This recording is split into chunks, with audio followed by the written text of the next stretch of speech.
The job market is so cooked and it is all stacked against you. Normally, how you apply back in the days, it was you took your resume and you just sent it out, and all of a sudden you got some interviews, and then if you aced those interviews, you got a job. Now CNBC finally came out and said, guess what the number one thing is when you to get a job these days nowadays? And I've been telling you guys this for so many times, and people have been saying, fraudster, this is not right, this is all bullshit. Here we go. It is networking. I've been telling you guys, it's all about who you know, and that's why I've been keep telling you guys, go on LinkedIn, start connecting with people, start sending out applications and say, hey, this is Bob, we used to work together.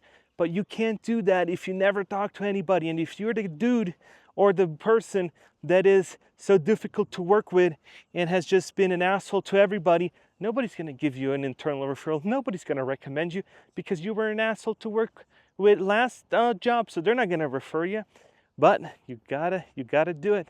And then here we go. Look at the list. This is what I've been keep telling you guys. But there's people on YouTube that think, oh my gosh, let's read this comment that are saying, here we go. Can you balance the bad with the good? Shall I send you some article who is doing well? What professions are actually recovering from job loss? Or do you just want to remain as YouTube clickbait? So I had a conversation with this person who said, send me the articles, send them to me. And till I'm filming this video, 24 hours more, no articles, nothing. So I looked at it and I've did some of my own research, looking into is, hey, what jobs recovered from the job losses, from all these layoffs? And here we go. Healthcare support roles. So bureau, medical assistants, some healthcare professionals, and therapy aside. Okay, healthcare professionals, you need to go to college. To be an RN, you need college, right? And so then the second one is skilled trades. We've been not talking about the trades. As you guys know, that my last thing is about student loans. Most people that go into the trades, they're not going to walk out with $400,000 worth of student loan with a funky degree, right? No, if you go into electrician, plumbing, HVAC technicians, you get a certificate and you can work. And a little bit later on to that, because there's some real cool stuff coming. And then tech, cybersecurity, and AI. Cybersecurity analysts, machine learning engineers. Those are, even though those are coming back, machine learning and all these other jobs are highly sought after and they're very competitive. Hey, just real quick, if you haven't, most of my people that watch my videos on a daily and not subscribed, so please hit that like and bell notification so when I upload, you can comment and then we can have interactions. So hit that like and subscribe button and the bell and we're good to go. And Ali showed a graph 2-3 videos ago that said how competitive or how many open software development fields there are. And if you're good at machine learning, you can make a lot of money. Here we go. Logistical supply chain, warehouse coordinator, supply chain analyst, and CDL driver. Those are coming back. Education, childcare, teachers, special educations aside, prep school workers. So when I look at these AI revolution and all these layoffs and this guy saying, oh my gosh, these jobs came back. These are not the jobs that these people have student loans about. These are the jobs that these people are in with hundreds of thousands of dollars in student loans. When you get a degree in a college and you get it in some tongue and culture master's degree, there's nothing wrong about that. But you cannot invest hundreds of thousands of dollars to acquire that degree, because your abilities afterwards on the marketplace value that you're going to provide, it's really, really hard to then make that back. If you want to get that and you get a full rider scholarship, by all means, go for it. But if you got to pay for it out of pocket, and then you're like, oh, I can't make the money back, so let me have the taxpayer up front the bill, it's not really good. And here we go. When Uber says reports could replace human drivers by 2024, So Uber came out and said, you know what we're gonna do? We're gonna start hiring Waymo. I think they got like 30 contracts with different individual driving companies, so that they're gonna say, you know what, we're gonna kick all drivers to the curb, their liabilities anyways. You out and AI in. And Duolingo did the same thing where they said, you know what, let's kick you out, the people that made the Duolingo, like the language model, the courses, and AI in. Then all of a sudden, these people, what do? And they got to go fill in those jobs, right? And it's always a shame when people say like, oh my gosh, this is all like clickbait without having good conversations. Because here, CrowdStrike is dropping after layoffs news. AI is one reason. CrowdStrike announces 5% jobs cuts. Duolingo launches 148 AI written courses replacing humans. And then on the other hand, on the good side is high school scholars are getting $70,000 a year job offers from companies despite to hire skilled tradespeople. And I've been telling you guys about these trades for a long time, and that you can make some serious good money if you're a plumber, electrician, and you can be handy with tools and all that kind of other stuff. But then we got these super smart people with these crazy degrees that are just going to say, you know what, I can do better, and then they go out and get crazy degrees, and we're going to look at some of them, and then they wonder why they're not profitable and why they cannot keep the lights on. Here we go. Some of the craziest degrees you can get is a master in Tongan culture that you pay actually 120 grand for.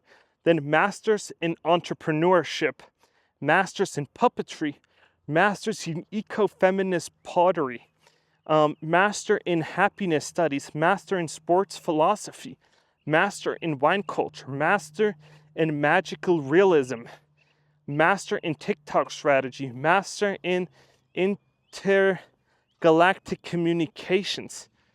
So now you're looking at all these jobs that you can get a master in. And if you're going to pay a lot of money out of your own pocket, you need to think about one or two things. Is this going to make me hundreds of thousands of dollars, or is this not? And when I bash colleges and I say it's not a good ROI, it's because of stuff that they offer like this. These programs should be either free or they should be hobbies. And when I look at when you're a doctor, you're a lawyer, these degrees have a clear ROI on them. But if you're going to get a master in intergalactic communications, then you have one place to work with, NASA probably.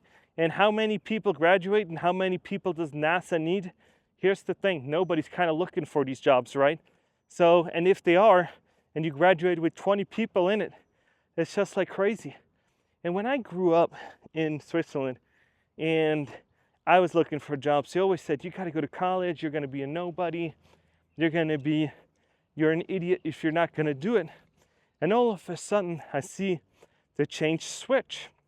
I see a switch that, hey, trades cannot be outsourced by AI anytime soon. Probably not in my lifetime, and probably not in the next generation either. Or they're going to have robots crawling under the sink, replacing joints. Don't see it.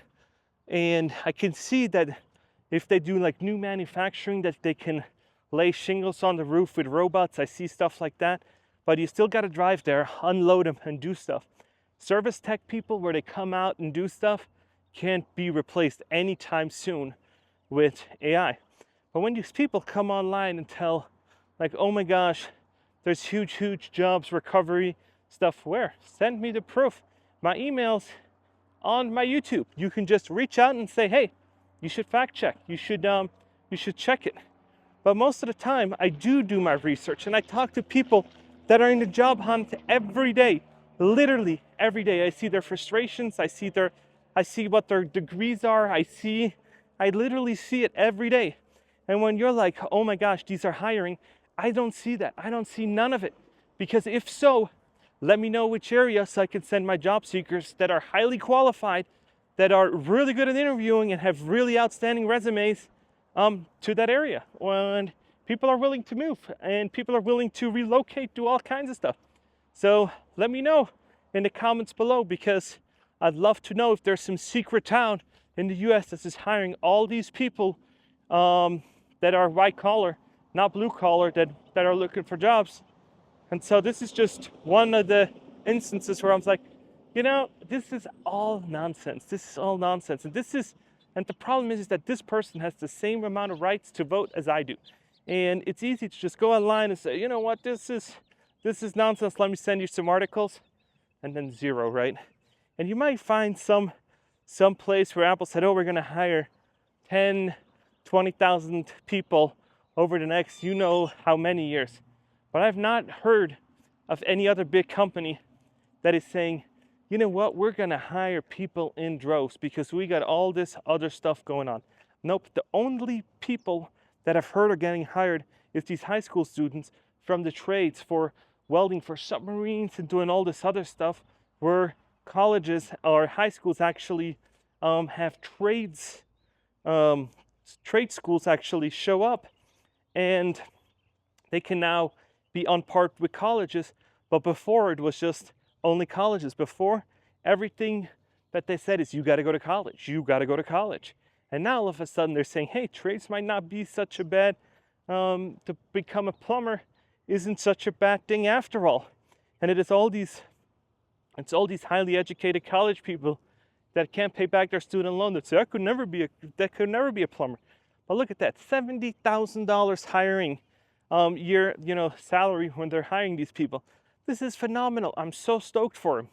But I know people here online are gonna not be happy about it. And I've had people in my comment section that said, hey, I was a software developer, then I changed, and I went into the trades, and I've been doing better than ever, and I loved it. And we need to normalize that, hey, trades is a legit thing to do, and it can be fun too. When I ran installation teams for HVAC, because I was service technician, I did kind of everything. I did repairs for HVAC systems. I was like, hey, this isn't too bad. And I just got burnt out with all the stuff that I had to keep in my head. And I worked for a smaller company. But now, where you can kind of take it a little bit slower, you can just say, hey, summertime on, wintertime kind of off, and you can kind of relax a little bit more, rather than me just working 70, 80 hours a week. What was just burnout central, and then your after hours shifts and doing all this kind of other stuff just brought to burnouts. But like I said, if you're thinking about losing your job, start increasing your market value. This is exactly the recipe that I've been talking to you guys from CNBC all along. And I don't know how much more clear I gotta get. And when people say, what's the message? It's right here, displayed right here. Just read it and say, hey, this is the manifesto. This is how it's gonna go. And if you now don't want to do it, then it's up to you. Because I always have people that say, not in my area. My area is booming. Well, the average isn't like that, right? But if you haven't, please like and subscribe. I'm giving you guys all this advice, all this what I'm seeing. So yeah, let me know what you guys think about all this. But yeah, it is networking. It's all about who you know, who knows you, and how can you increase your marketplace value. And so, yup. That's how it goes. And it's a gorgeous day out today. Gosh, it's nice and warm again. It was cold, now it's warm. This is Vegas. It can be cold one day and then hot the next. So yeah, let me know what you guys think about all of this stuff. And if you haven't, please like and subscribe. Let me know what you guys think. And I see you in the next